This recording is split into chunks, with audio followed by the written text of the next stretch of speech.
Inner Gold: Understanding Psychological Projection by Robert A. Johnson. These are the audio book summary. There is this idea that we all have inner gold, or a psychological induced feeling slash message that we project onto other people. The thing is that we can get it back. Dun dun dun. Sometimes this comes in the form of our most valuable qualities like wisdom, strength, love, and creativity. This gold often gets projected onto other people we admire, fall in love with, idealize, idolize, or even envy. We get it.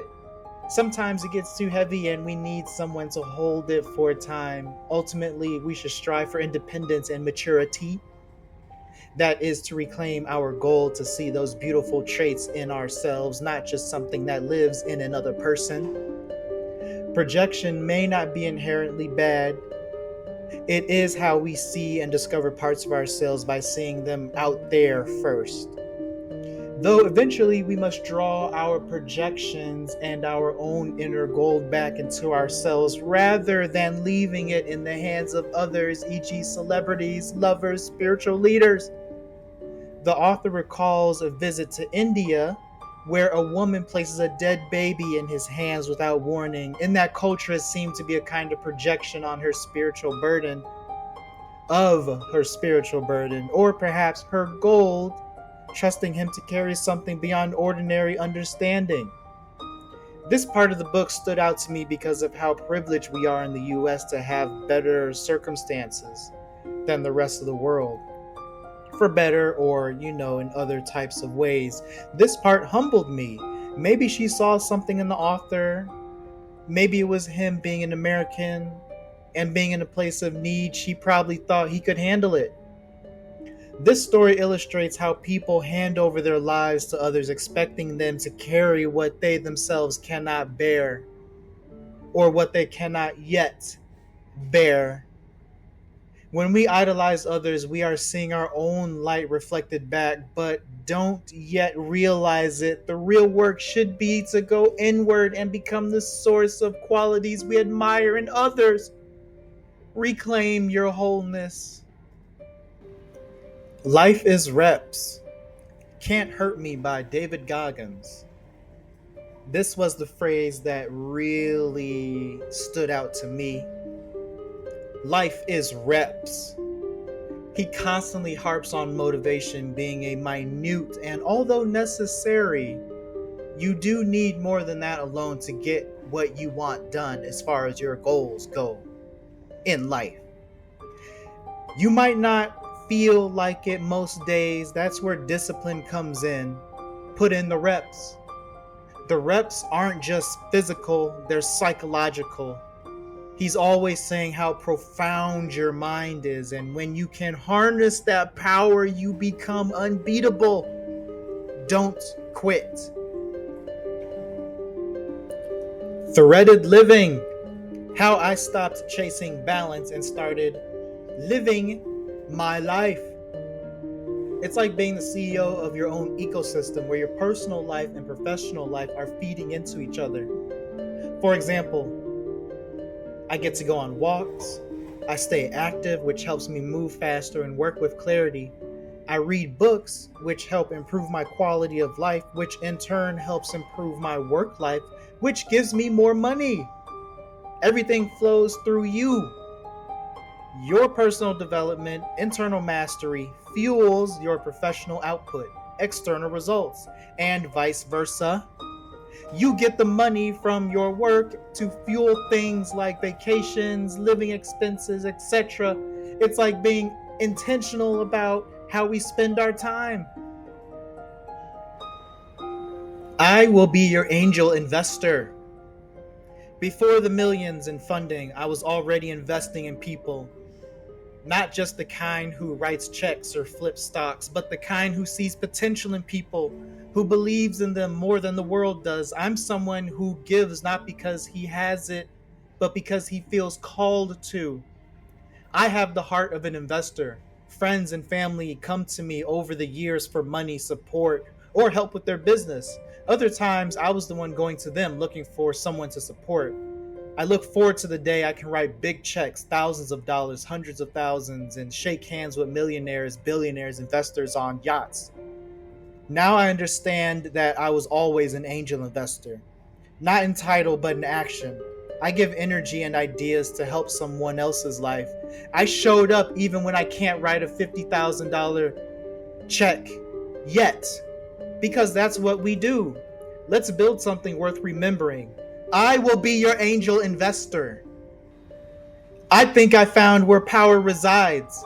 I feel it in that or that tiresome feeling right before you're about to start a new task, or before you're about to do something, or before you're about to move somewhere to a new place. I think this is backed up by Emerson's essay on self-reliance, where he says, quote, "Power ceases in the instant of repose. It resides in the moment of transition from a past to a new state. You may fulfill your round of duties by clearing yourself in the direct or in the reflex way." These are some Khan Academy career information selection section notes. Jobs and interviewing wisdom. Be mindful of the people you interview with. Every interaction is a two-way street. Do your homework beyond the surface. Don't catfish with fake personas or inflated resumes. Quality over quantity. For example, don't cap on your resume. One well-researched aligned opportunity beats applying to 10 random applications, so you want to be like a sniper. Always negotiate higher than your expected salary. It's not rude, it's expected. Employers leave room for it. Respect yourself and speak up. Understand the value of benefits, health insurance, retirement matching, time off, because they add up. Your compensation isn't just the salary. On education and investing in yourself. Paying for school is a big investment. Yes, it is. Try, do the work. Passion and genuine hustle attract the help from mentors, scholarships, and allies. Entrepreneurship and ego mastery. Execution is king. Let me repeat that. Execution is king. This is something they harp on in the entrepreneurship world and in the business world constantly. Ideas are nothing without action. Everybody has ideas. Grind smart, move fast. You're here to serve. Business is about delivering value, not stroking your ego. You need work. Work doesn't need you. Suppress your ego. Do not destroy it. Let it push you forward. Do not hold yourself back. Learn from praise and criticism. Be resilient. Do not take no for an answer. Keep showing up daily. Keep evolving. Financial freedom principles. When you make more, you spend more. This is called lifestyle creep. Avoid it. Lock-in systems early, like automatic saving, budgeting, and investing. Build a life where your expenses don't rise with your income. Avoid lifestyle inflation. This is like when you start making more money, this is something that it will, don't avoid that. Stay humble. Use the Benjamin Franklin advice. You can either lower your expenses or make more money. You should be doing both. Feedback equals fuel. Ask for it constantly. Real feedback is gold. It can help you improve faster than just guessing. Career plus location moves. Client acquisition manager is a great role if you're a people person who can bridge businesses and execution. Kind of like a middleman, I guess, but like more of like a corporate role kind of thing. Do you want to be in tech? Consider moving to places like Boston, San Francisco, or a short stay in New York City. Can't beat that. Dreams of being in finance? New York is still the heart of it all. What does making it look like for you? Because everyone's chasing that feeling. Define yours, then go live it. Notes from the entrepreneur section from Khan Academy. Elon Musk. You might have to do things you don't like to do for quite a while to keep the company running. This reinforces the importance of emotional resilience. Reid Hoffman, founder of LinkedIn. He was an academic and a nerd who started it. Don't count yourself out because your journey doesn't look like someone else's. Be reflective and strategic. This was kind of a shock to me because when you look at LinkedIn, it seems like a corporate professional was responsible for it, which, Reid Hoffman, I mean, he probably is. I mean, I don't know his full story, but from the interview that he did with Khan Academy, it seemed like at the heart of it, he was a nerd. So there's this dichotomy of who the person was before starting it. Like, he would say things like, yeah, he played like computer games and stuff growing up, and it's very interesting what LinkedIn has come from because of like where it started, as far as like from the founder. So don't count yourself out. Scott Cook, founder and the chairman of Intuit, he said, what I got from him is, if you do a survey, don't necessarily look at if they answered yes or no, but why did they say yes or no? This is one part to customer service and marketing that we can use to understand people's motivations and behavior. They acquired Mint because they were doing something long term with the information. Intuit was only using it for the short term. So if you see something, a need in an industry or in a product or service, just go ahead and add value to it. Why not?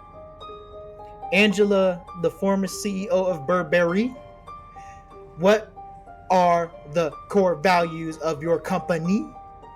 And don't lose that. Keep going. Don't stop. Keep scaling. Integrity is the word that comes to mind here. As you grow, ask yourself, does this align with my core values? Also, from watching the interview, it seemed like she had a very fun and optimistic outview on life, which I guess if you're going to be like the CEO of a brand like Burberry, you probably need to have that attitude, that artistic kind of optimistic attitude on life. Or because she's not the CEO anymore and she doesn't have to deal with the stress, maybe she's happy because of that. We don't know, but that's what I gathered from her interview, and that's the energy that I got. Next, Drew Houston, Dropbox CEO and founder. Don't be attached to the outcome. I've heard this twice now from two different CEOs in this entrepreneur section. They both said don't be attached to the outcome. You could also use that for dating also. Try reverse engineering your outcomes. Obsession is good when it's used on building products. So use it wisely.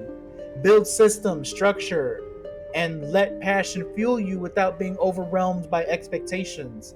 Okay, so it seems like, that's another thing I heard from Grant Cardone. It's like, and from other high level performers, is you want to have like this intense obsession, but like you want to be able to use it and harness it constructively.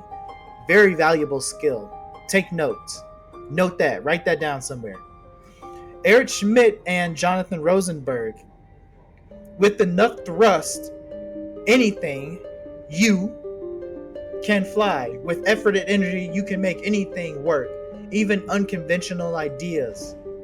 So I guess they're using the analogy of like an airplane where it uses like a lot of its fuel or like most of it for the takeoff, and then it starts coasting. Not saying that you want to just like, get lazy, but you do want to like, once you get that initial thrust off, you can kind of let off the gas and like do other things,